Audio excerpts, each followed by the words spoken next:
and Lamphere, exposing the naked truth of freedom, no matter how disgusting it is to look at.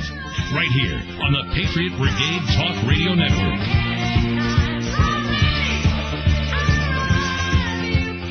Okay, ladies and gentlemen, let's get on with Overnight AM tonight. I'm going to do my best to pick it up a little bit. Sorry, didn't mean to carry it out as long as I did. I'm sitting here about to fall asleep. I'm having to go grab a cup of coffee and suck it down at the break and puff on a cigarette as much as I can, get myself all jazzed up. And that's exactly what I'm doing tonight, to try to bring you Mr. Ron Paul, who is here with us. Well, sort of. You see, I had to record this earlier because Ron has a busy life. So let's don't waste any time tonight. Let's get straight to this thing, and you can see where we're going, and maybe you'll like some of the questions that I put to him for you, especially in regard to Mr. Philip Berg and the case with Berg versus Obama, as well as the security issues. You guys pay attention to this, the security issues of our country that we are all about to face. I think maybe this interview might be the reason why I was down a little bit. Anyway, Congressman Ron Paul, everyone, and this is what he had to say. Welcome to Overnight AM, Congressman. Thank you. Good to be with you. I'm glad that you're here with us. I know the rest of the world who's listening right now is also absolutely ecstatic that you're here.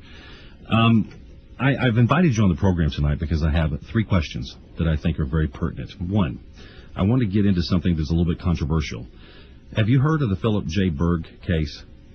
I have not, unless my memory is refreshed. Maybe okay. I have.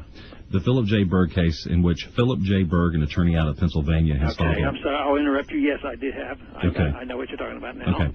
Can I get your view on that? Maybe we can use your words as a guiding light for the rest of us who are so distraught by this election and how it has gone at this point in time that we're turning to anything for hope.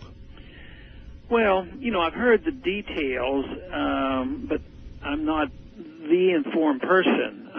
Others have kept up with that much closer, so I'm not claiming that I have all the answers. But if it's true, it should be pursued. We should know the truth, and we should follow the rule. We should follow the law. We should follow what the Constitution says about who is qualified to be president. So I'm very open-minded about looking at all that.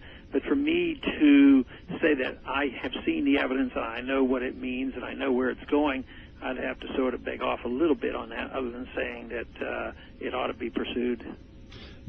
Well, every time it's been pursued in the court, Congressman, what we found is that it's been removed because there's no standing. This person who has filed this, an attorney, has been kicked out because the judge has ruled it to have him having no standing in it, in the case itself. At what point does an American citizen have standing in a case where we're electing a president of the United States, and it's been thrown out by federal judges? That reminds me of a case back in the 80s. When Reagan was president, the Senate wrote a tax bill and sent it over to the House, and we weren't even allowed to amend it. So I was part of a lawsuit that said, hey, that's unconstitutional. It's very clear. Only the House can write a tax bill. So we took it to court, and they said, oh, you don't have any standing. So that's evidently their cop-out. When they don't want you to get into court, you don't have standing. But I don't know. I would think maybe a foreign citizen might not have standing, but I would think any American citizen should have standing because that individual would become president of the country, and you would be under that president. So I think courts do what they want. I mean, look at everything else they do, whether it's legal tender laws or drug laws or tax laws. They don't follow the law. They do what they want. Yes, sir. I agree. I think there's a lot of Americans listening right now that would agree with you 100%. What do we do as American citizens at this point in time to try to keep the fervor that is about to take place in our country, in our society, at bay? Well, that's hard to say because I do think there are certainly potential problems coming out of this election.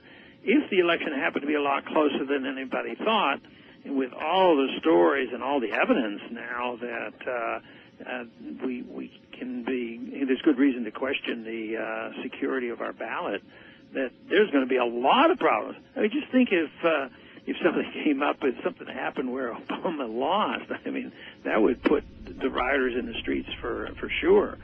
But I don't know. I don't think that's an absolute. I think if it's a clear-cut victory and fraud is not an issue, I don't think that anything's going to break out immediately.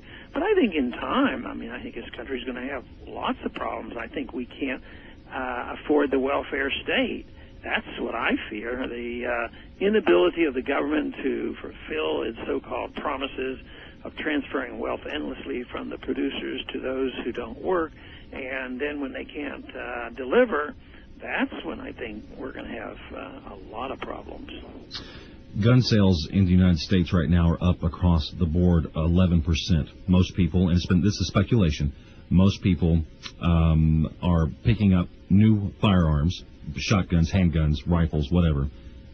And it's speculated that they believe that Obama's going to remove their right. They're going to amend and get rid of the Second Amendment altogether, just like they've done in the mainstream media with the First Amendment.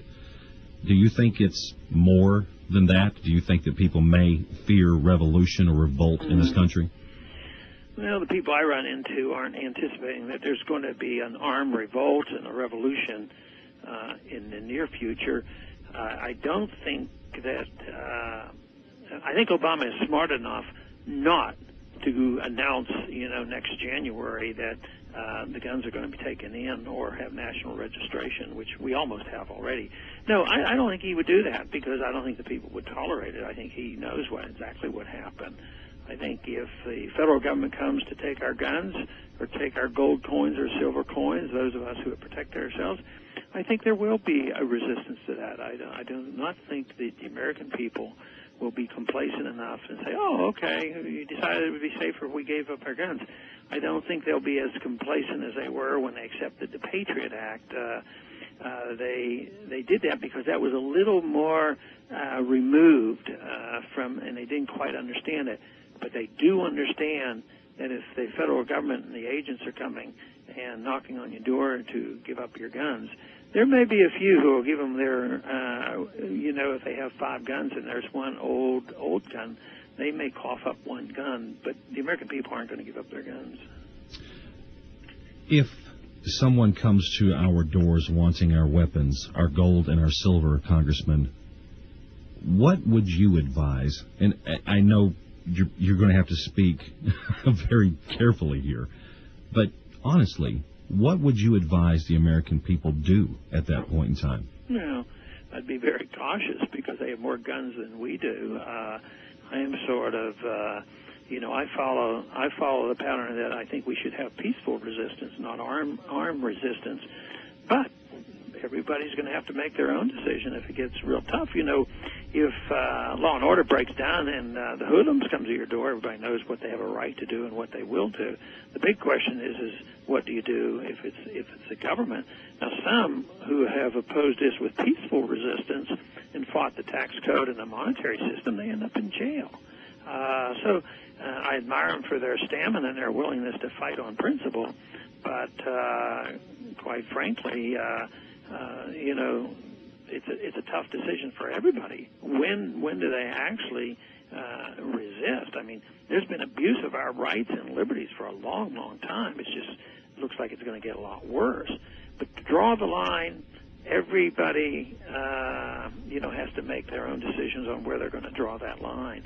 I, for one, never wanted to face that, and that's why even 30 years ago I decided that my energies would be put into an effort to change the law and try to slow this behemoth down a bit and try to, get us going in a different direction.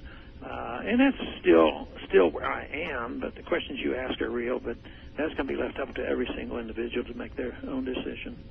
Well, I'm asking questions, sir, that I think is going across the mind of every American citizen, especially after Barack Obama came out with the video. I think it was over at Matt Drudge that we picked it up, in which he was rallying, I'm going to say it again, rallying, one more time, rallying